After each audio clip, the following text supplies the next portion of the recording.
When clients come in and tell me that, oh, by the way, we're moving in together, I'm always a little shocked that they do this somewhat casually. Like it's almost, and they'll tell me, well, we kind of thought about it. It was a financial move and everything else. And we wanted to get to know each other, to know if we're really compatible. And I think to myself, if a relationship is that important, is that sacred, that you're really considering moving in together, then you should give it the time and attention and make it with, talking about boundaries and what you want from each other, what you're expecting. In other words, you're going to do whatever you can to make this relationship work. And if you move in together casually, or you haven't thought about it, you're just thinking about the bottom line, the money, the rent, then it's almost as if you've decided that your relationship is not the priority. Your survival is. And by the way, we're just going to try it out and see. No relationship, even if it was a good one to start out with, can really go through something like that and survive without having really deep-rooted, unresolved issues. So what I'm going to tell you is, if you're going to live together, if you think this is the next step, what's so important is, as you move forward, you make it so the relationship has a good chance of survival.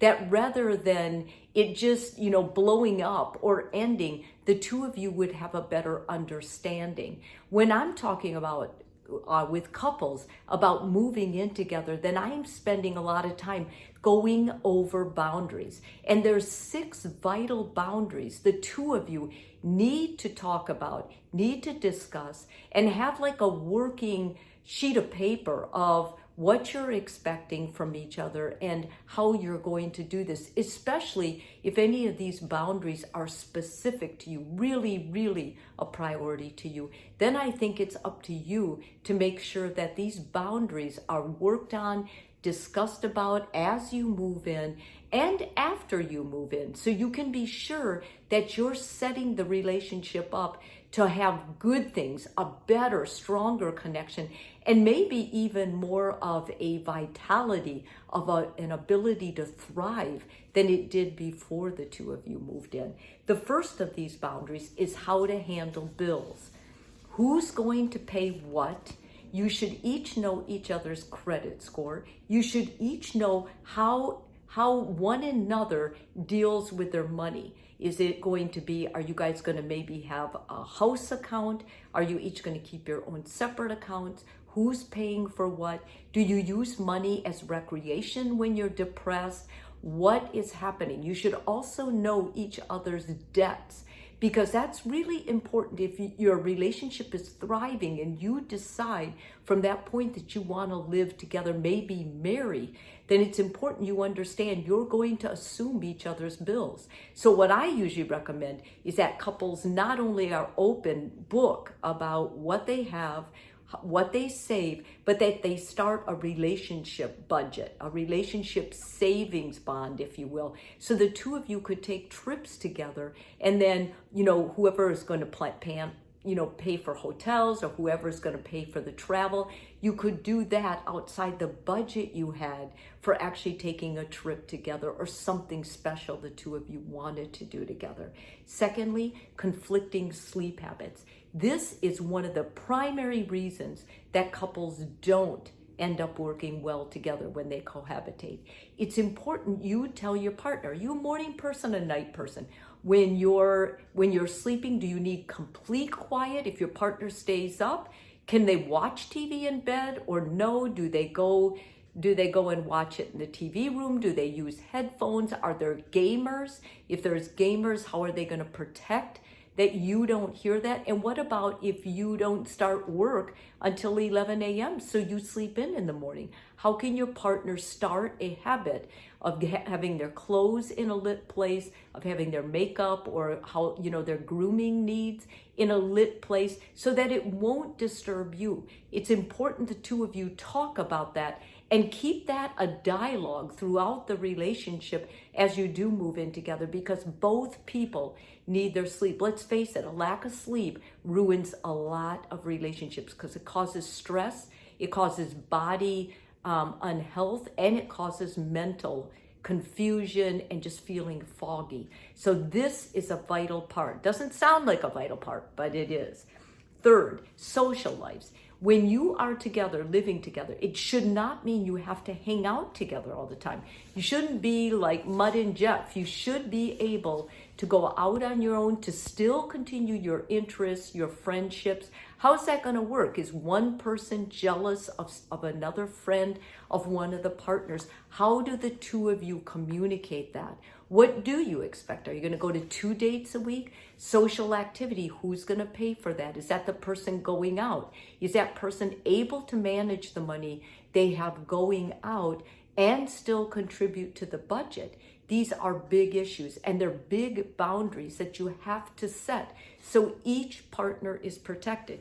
Because when you're living together, if there's no legal rights, or you're not married or anything like that, then there is no protection. So what happens to one person can really affect the other person. It can in marriage too, but you have a little bit more security. Living together, you do not. So it's important that that's a boundary you talk about and protect.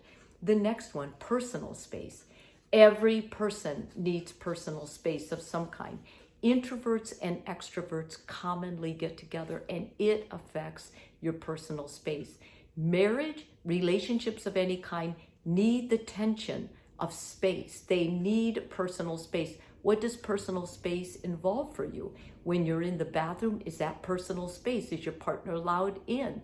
When you're getting ready for work, is your partner allowed in? Or is that your personal space? When you come home from work, do you need time alone? Do you need time to unwind with no conversation?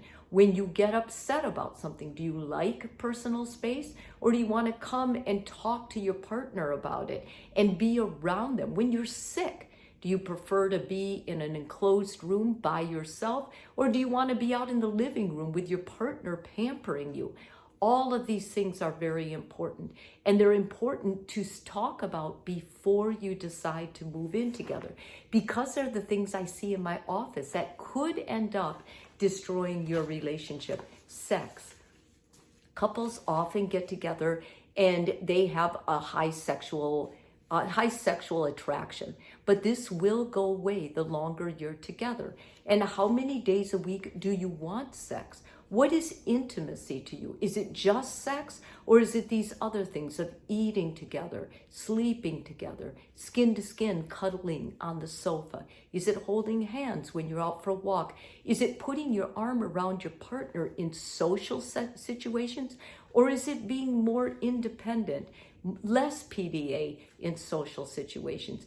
All of these are under the umbrella of sexuality, and it's important that you know what you want, what you prefer, and what you can live with, what will help you feel more connected to your partner, and what is a turnoff with your partner. When your partner knows up front and you talk about this, it makes it less frightening, less of a potential problem that could sabotage your relationship. And lastly, and I think most importantly, chores. Who's going to do what? What I'm going to suggest is a whiteboard where everybody writes down what they're going to contribute. What is their job? And then they do their job. There is a time limit. Like, I know a lot of partners who are more passive.